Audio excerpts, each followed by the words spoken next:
ಕಬಡ್ಡಿ ಆಡಲು ಹೋಗಿ ಆಯಾ ತಪ್ಪಿ ಬಿದ್ದಿದ್ದಾರೆ ಉಪಸಭಾಪತಿ. ಕಬಡ್ಡಿಗೆ ಚಾಲನೆಯನ್ನ ನೀಡಲು ಹೋಗಿದ್ದ ಉಪಸಭಾಪತಿಗಳು ಕಬಡ್ಡಿಗೆ ಚಾಲನೆಯನ್ನ ಕೊಟ್ಟು ಕಬಡ್ಡಿ ಆಡಲು ಮುಂದಾಗಿದ್ದಾರೆ. ಈ ವೇಳೆ ಉಪಸಭಾಪತಿ ರುದ್ರಪ್ಪ ಲಮಾಣಿಯವರು ಆಯಾ ತಪ್ಪಿ ಕೆಳಗಡೆ ಬಿದ್ದಿದ್ದಾರೆ. ರೈಡಿಂಗಿಗೆ ಹೋಗುವಾಗ ಮುಗ್ಗರಿಸಿ ಬಿದ್ದ ರುದ್ರಪ್ಪ ಲಮಾಣಿ ಇನ್ನು ಉಪಸಭಾಪತಿಗಳನ್ನ ಹಿಡಿದು ಮೇಲೆತ್ತಿದ್ದಾರೆ ಉಳಿದ ಆಟಗಾರರು. ಸೇವಾಲಾಲ್ ಜಯಂತ್ಯೋತ್ಸವದಲ್ಲಿ ಆಯೋಜಿಸಿದ್ದಂತಹ ಕಬಡ್ಡಿ ಸೂರಗೊಂಡನ ಕೊಪ್ಪದಲ್ಲಿ ಸೇವಾಲಾಲ್ ಜಯಂತಿ ಹಿನ್ನೆಲೆಯಲ್ಲಿ ಈ ಒಂದು ಕಬಡ್ಡಿಯನ್ನ ಆಯೋಜನೆ ಮಾಡಲಾಗಿತ್ತು. ದಾವಣಗೆರೆ ಜಿಲ್ಲೆ ನ್ಯಾಮತಿ ತಾಲೂಕಿನ ಸೂರಗೊಂಡನ ಕೊಪ್ಪ. ಕಾಲಿಗೆ ಸ್ವಲ್ಪ ಪೆಟ್ಟಾಗಿದ್ದರಿಂದ ಚಿಕಿತ್ಸೆಯನ್ನು ಕೂಡ ಪಡೆದಿದ್ದಾರೆ ರುದ್ರಪ್ಪ ಲಮಾಣಿಯವರು. ಗಮನಿಸ್ತಾ ಇದ್ದೀರಿ, ರೈಡಿಂಗ್ಗೆ ಹೋಗುವಂತಹ ಸಂದರ್ಭದಲ್ಲಿ ಆದಂತಹ ಘಟನೆ.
ಗಮನಿಸ್ತಾ ಇದ್ದೀರಿ, ರೈಡಿಂಗಿಗೆ ಹೋಗುವಂತಹ ಸಂದರ್ಭದಲ್ಲಿ ಮುಗ್ಗರಿಸಿ ಬಿದ್ದಂತಹ ರುದ್ರಪ್ಪ ಲಮಾಣಿಯವರು ತಕ್ಷಣ ಅವರಿಗೆ ಚಿಕಿತ್ಸೆಯನ್ನು ಕೂಡ ಕೊಡಲಾಗಿದೆ. ಆಟಗಾರರ ಜೊತೆಗೆ ಉತ್ಸುಕತೆಯಿಂದ ಭಾಗಿಯಾಗಬೇಕು, ಅವರಿಗೆ ಎನ್ಕರೇಜ್ಮೆಂಟ್ ಕೊಡಬೇಕು ಅನ್ನೋ ಕಾರಣಕ್ಕೋಸ್ಕರ ಕಬಡ್ಡಿಗೆ ಚಾಲನೆ ಕೊಟ್ಟು ರೈಡ್ ಮಾಡೋಕೆ ಮುಂದಾದಂತಹ ಸಂದರ್ಭದಲ್ಲಿ ಆದಂತಹ ಘಟನೆ ಇದು. ಈ ಕುರಿತು ಮತ್ತಷ್ಟು ಮಾಹಿತಿಯನ್ನು ಕೊಡ್ತಾರೆ ನಮ್ಮ ಪ್ರತಿನಿಧಿ ಬಸವರಾಜ್. ಈಗ ಹೇಗಿದ್ದಾರೆ ರುದ್ರಪ್ಪ ಲಮಾಣಿಯವರು?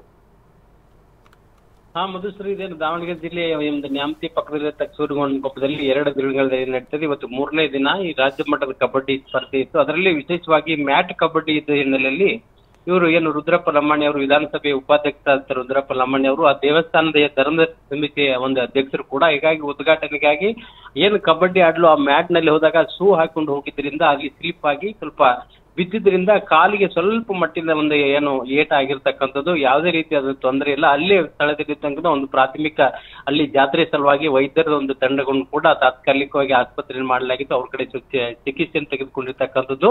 ಒಟ್ಟಾರೆಯಾಗಿ ಏನು ಮ್ಯಾಟ್ ಕಬಡ್ಡಿ ಇದ್ದ ಹಿನ್ನೆಲೆಯಲ್ಲಿ ಶೂ ಹಾಕೊಂಡು ಏನು ರೈಡಿಂಗ್ ಹೋದಾಗ ಒಂದ್ ಕಡೆಯಿಂದ ಮತ್ತೊಂದ್ ಕಡೆ ಓಡ್ಬೇಕಾದ್ರೆ ಅದು ಸ್ಲಿಪ್ ಆಗಿ ಬಿದ್ದಿರ್ತಕ್ಕಂಥದ್ದು. ಯಾವುದೇ ರೀತಿಯಾದಂತ ಹೆಚ್ಚಿನ ಯಾವುದೇ ಒಂದೇನು ಪೆಟ್ಟಾಗಿದ್ದಾಗಲಿ ಮತ್ತು ಅವರಿಗೆ ತೊಂದರೆ ಆದಾಗೆ ಆಗಿಲ್ಲ. ಸ್ವಲ್ಪ ಪ್ರಾಥಮಿಕ ಚಿಕಿತ್ಸೆಯನ್ನು ಪಡೆದಿದ್ದು ತದನಂತರ ಮತ್ತೆ ಅವರು ದೇವಸ್ಥಾನ ಧರ್ಮದರ್ಶಿ ಕಾರ್ಯಕ್ರಮದಲ್ಲಿ ಪಾಲ್ಗೊಂಡಿದ್ದಾರೆ. ಮಧುಶ್ರೀ, ಧನ್ಯವಾದ ಬಸವರಾಜ್.